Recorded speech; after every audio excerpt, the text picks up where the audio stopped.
months ago, I made a video talking about some of the things that I learned about writing from my first experience DMing a Dungeons & Dragons game. And you guys really liked it. I had a lot of fun making that video, but I have more knowledge that I want to share with you. Because I have learned a lot from D&D, not just as a DM, but also as a player. So I want to share with you today some of the things that I have learned as a player about Dungeons & Dragons. Specifically, I want to talk about the things that I learned about creating characters. And these are generally things that I've learned as a player rather than as a DM, but there are a couple things that I did learn as a DM as well. So let's dive right in. Okay. The first thing I learned about creating characters is that sometimes less is more. Now, I know that as writers, we come up with these complicated backstories, this incredible world building and incredible details, and we want to include all of it. We want everyone to know what's happening. We want everyone to experience the world that we've built up in our heads. But the thing is that that doesn't always work out. And honestly, some of my favorite characters that I have played have had such little backstory. And I think the reason that that is great is that it gives you a lot more leeway to play with this character, to see where they go, see what their development is going to look like. I mean, my favorite character that I've ever played quite literally just had 2 lines of backstory, and that leaves so much open to the imagination. And instead of thinking of this as, you know, the next part in a story that's already been taking place, it allows us to think of these characters as clean slates. We're taking place at the beginning of their story rather than in the middle of it when so much has already happened. And it gets to bring your readers along with you as well. Number 2, your character will not be the same person by the end of the story. And this is generally a good thing. This means that your character is having development. This means that they're gonna change as you continue to play as them or write about them. And to build off something I said in the last video, this is not always something that you control. Sometimes this is just something that happens. It's something that your character does. And if you are in the zone and your writing is just flowing out, your character will start doing things that you did not tell them to do. And you will become so in line with who this character is that their development is just going to make sense and it's just going to happen. And even if you have these plans, which is great, it's a good thing to plan out where you want them to be at the beginning and at the end, but keep in mind that even when you have these plans, sometimes they're going to go awry. And even if they do end up in the place where you thought they were going to end, the way that they get there may end up changing, and most likely will. And as much as you may love a character that you've come up with, recognize that they are not a fully fledged person yet. And you want to see them develop, you want to see them grow. As I said, it should be the beginning of their story, not the middle of it. Number 3, make sure that your characters vary in tone. Now, this is less something I learned on my own about my own creation of characters that I've played, and more so something I learned from playing in different parties. Now, if every single character in the party or every character in your novel is the exact same, it's going to either become really boring if they're all super serious, or really annoying if they're all the comic relief character. So it's good to have a little bit of variation in who these characters are, and this will be a good way to flex your writing skills. Now, I'm not saying that every project that you have needs to have a comic relief character and a super serious character. That's not what I'm saying at all, because that's not how human beings work. We're not just one-dimensional creatures. We have different personalities and aspects of who we are. And you can have variation in your characters while still having them all be super serious if that's what your project looks like, or all sort of super ridiculous if that is what your project looks like. But you can still have variation by the way that they approach different scenarios, by the way that they view the world, maybe the way that they solve problems or the way that they think.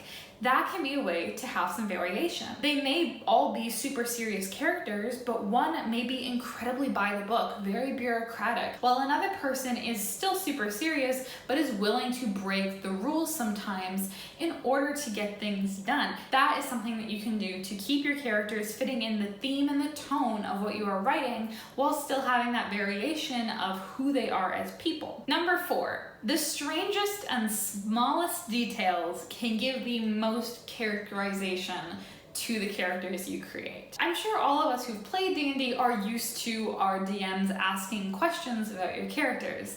Questions that are often a little bit worrying, to be frank, such as what is their greatest fear? Who is someone that they are very close to? What's something that they would be really upset about if it got destroyed? Those kinds of questions. But I have been asked some other questions in the past which have made me think, and I think have given me a lot more insight to who this character is. Questions like, what is your character's morning routine? Now, this may seem super small. How does this affect how you look at your character? But in reality, it can reveal a lot. If your character is someone who has a very strict routine, they get up at the same time every day, they have the same healthy meal, maybe they're very focused on nutrients and efficiency, that tells you a lot about who this character is. Are they someone who maybe lounges around in bed, just throws on whatever clothes are closest and pulls their hair up really quick? That tells you that maybe they're a little bit more laid back, they're not super concerned. Maybe they get up super early and they spend a lot of time on their appearance and their grooming because they were raised to be concerned about their image. Something really simple like what they eat for breakfast is a really great way to look at who this character is, and it really makes you think. And there are other small questions like that which would be a great way to really make you concentrate on who this is as a person. What do they dream about? As in, what are their dreams and aspirations? What do they dream about? As in, what are they literally dreaming about at night? What is their go-to tavern order? Like, these small things may seem kind of silly, but they make your characters feel like real people.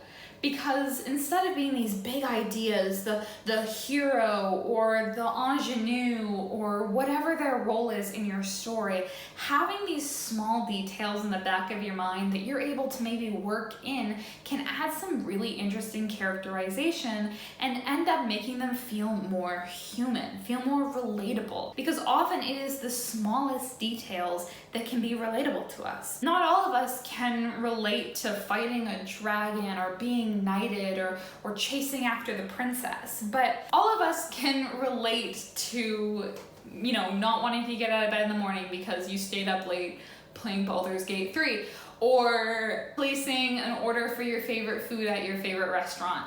Those are things that we can all relate to, small things that make us see these characters as someone who we could potentially be friends with, not just read about in a story. And finally, we get to our fifth one, which is breaking expectations is good as long as it makes sense. Now, obviously, when it comes to writing a story or creating a character for D&D, you want to do something that will break expectations. You don't want to fit stereotypes. You want to do something fun, something interesting, something to challenge yourself. Don't do that if your only goal is to just break expectations. Only do that if it makes sense for the character. I'll give you an example in the range of D&D. Maybe you're creating a character who is a pacifist.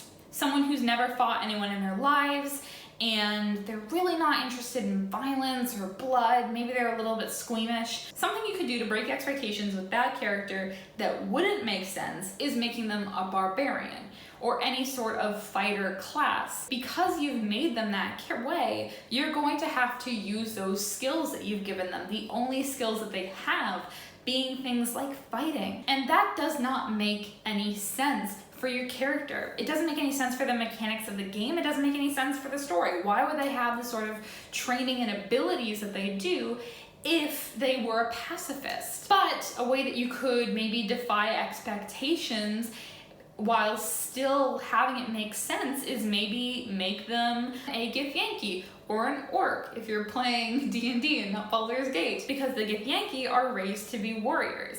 And it makes sense that maybe this character raised in this society somehow saw that there was something else and realized that they didn't want to fight. They didn't want to be like that. Or if you're playing as an orc, there is this sort of stereotype of orcs being, brutish and big and scary. And so you have that contrast of the way that your character looks versus the way that they act and who they are as a person. So as you can see, it is possible to defy expectations. It is possible to present contradictions while also having them make sense for the story. If you're just going for contradictions for the shock value, that is cheap writing and it doesn't work. It's clear you're just trying to get a shock out of people, and your readers can tell. And at a D&D table, it's just annoying. All right, so those are the 5 things I wanted to share with you about what I learned about creating characters from playing D&D. I hope that you enjoyed this video. I hope you perhaps found it informative. Maybe I gave you a way of thinking about creating characters either for D&D or for your next work in progress in a completely new way, and I hope that it was helpful for you.